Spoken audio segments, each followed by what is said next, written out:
So occasionally we're going to have a little bit of a change of scenery. What I've done here is set up a small table in our bedroom. Now our bedroom is tiny. To the right of me just here is a baby's cot. To the left of me here is a chest of drawers. In front of me is some shelving, and there's my bed. There is literally next to no space in here. This is actually a green screen. I'm not using it right now. It's just kind of stacked behind the cot. So you're getting a little bit of contrast of colours here, but it's something you're just going to have to put up with. And the reason that I've set up this small area in the bedroom to film is because I am really struggling to get videos done, because I have to wait for the kids to go to bed or do it after work to film in the front room where I normally film. And during the whole period of the day from like 6 AM till when the kids are in bed, I just cannot film. And with our boy, he's fallen out of a bedtime routine, and he is a nightmare to go to bed. Sometimes I'm up with him till 11. Once I've been up with him till 2 AM. He's just not a settler at the moment, so it's just too difficult. But anyway, that bit aside, let's get on with today's video.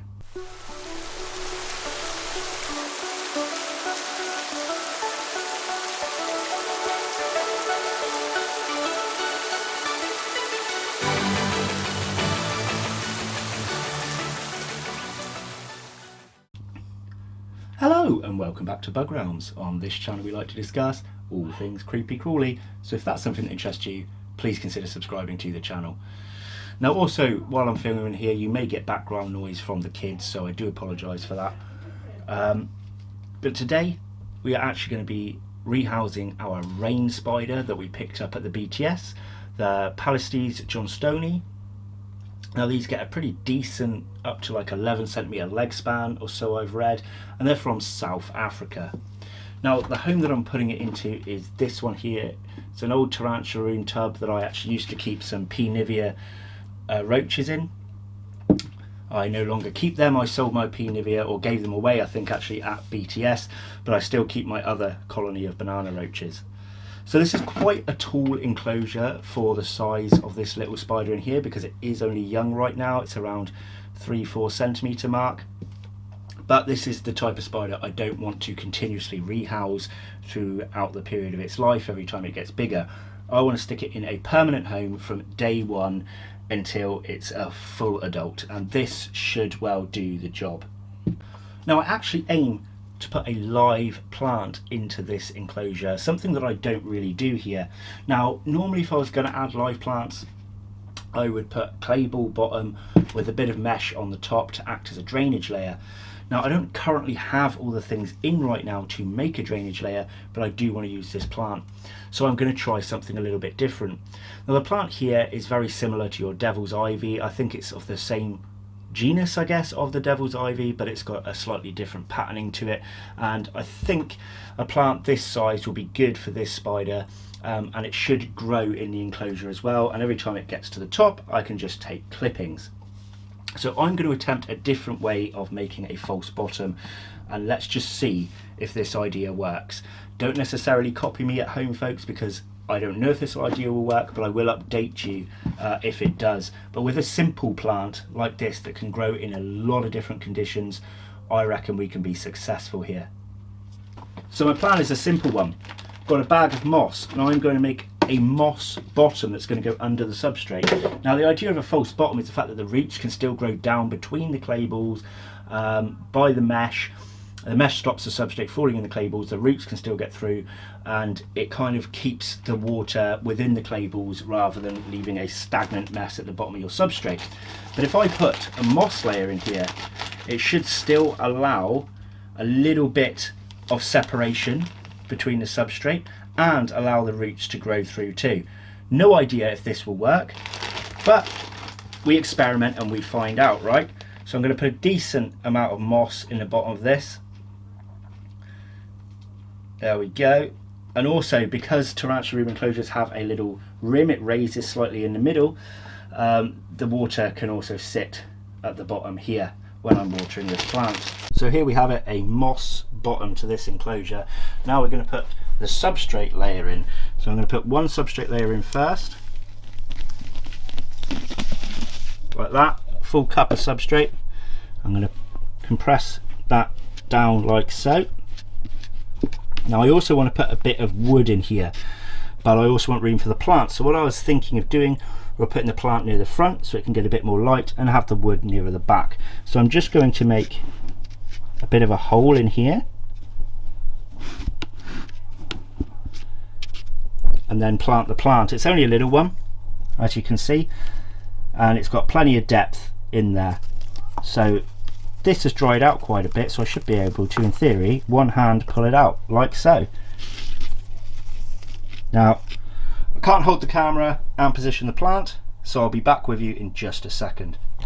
So there we have it, our moss layer at the bottom, decent amount of substrate layer for our plant to root and grow. Now we're going to chuck in a bit of leaf litter that I have here as well, just for look. Just chuck it in anywhere, leaving a bit of a gap there for me to put in my piece of wood. So now we're just going to water the plant. So I've got this on a single jet just to get at the roots, and then I'm also going to give it a bit of a mist.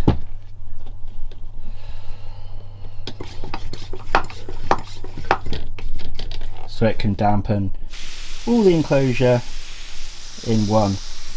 Now these spiders are from South Africa, and South Africa has a number of climates, and I'm not quite sure exactly where this particular rain spider is from, but you do get a lot of subtropical climates in South Africa as well as temporal climates. So we're going to kind of try and meet in the middle a little bit. So I've actually just got this enclosure soaking wet. Where is the spider? It is just there on that leaf. So as you can see, huge enclosure, little spider. Now my thoughts is this: get the spider in first, then place the piece of wood. And the reason I want to do that is if the wood is in there, I can't fit this enclosure through, but without the wood in there I can actually get the enclosure through to get this spider out. I don't really want to walk the spider across because it is a huntsman. They are super quick, and it could be gone and lost in this pile of mess that is in my room, and I really do not want to lose this spider. It's of no danger to us as humans, but I still don't want to lose it because it's my pet and I love it. So I'm really excited to get this one in and see what happens. So we're going to try and transfer the spider now, and then we will try and position the wood. And another thing, because it's a tarantula room enclosure, if the spider runs while I'm placing the wood, it's likely to run up and hit the inner lip here rather than up and over, which is really handy when you're dealing with fast species. Right, I'm not sure how well you're going to be able to see this, but I've set the camera up the best that I can. Yes, the kids are crying in the background, they're tired and they're being pains in the bum, so I'm sorry if you do hear that. Okay, so here is the pot. I can't push it in front of the camera because there's not enough room. I'm going to be placing the pot in. Let me just check where the spider is. It's sat on a leaf. So the pot can go in like so, nice and easy. And then we go to take the lid off. Simple. Let's have a quick look at the spider before we get it moving in case it darts and hides. So there is our little rain spider. How cool is that? In fact, I might be brave and try and remove that leaf and do this one-handed. Oh, he's getting ready to move. He's getting ready to dart. Look at it. Stunning. Look at that. What a spider.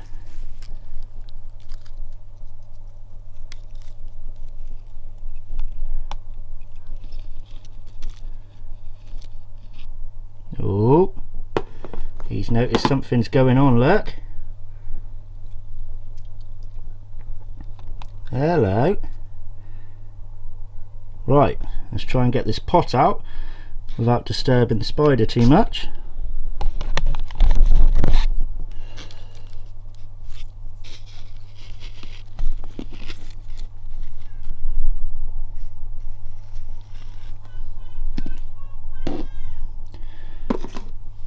Pot is out.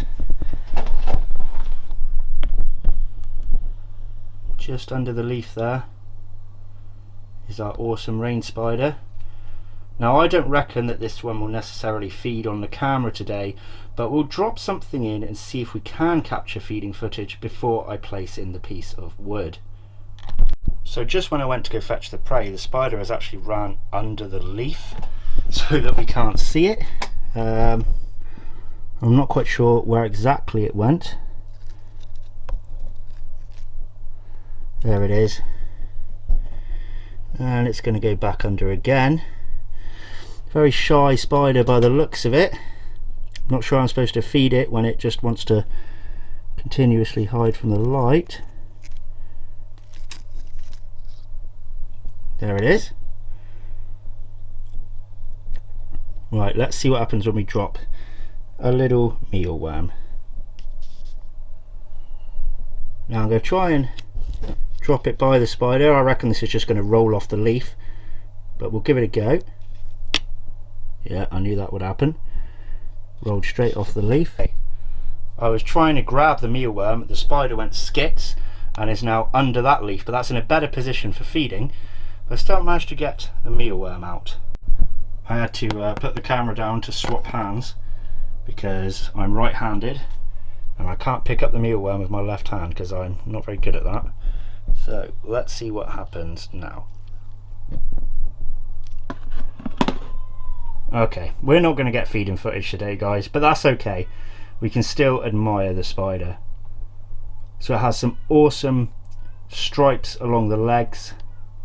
It has a little white mustache almost above the chelicerae, and it's kind of a beigeish colour all round. I think it's well cool and I can't wait for this one to grow.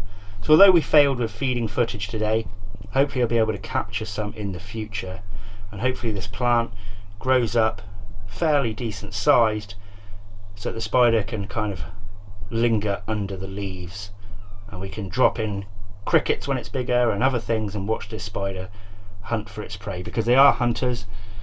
They're not going to use webs to catch prey like orb weavers do. They will go off and hunt. So that's pretty cool. Right, we need to choose a piece of wood to go in here, and then that will finish off this enclosure and today's video. So this is where my Malaga monster isopods live. There's one just scuttling through down there, and I've checked this bit of wood and it's got none on, and I think it's a nice piece of wood. It's very thin, it's easy to maneuver. It's got one bit longer than the other. Flimsy enough for me to move it and position it when the plant grows, and it's of a reasonable height. So let's put them away and let's put this bit in. So the spider has moved again under a leaf down there. I don't want to keep disturbing it, I want it to feel at home, so let's just get this wood piece in.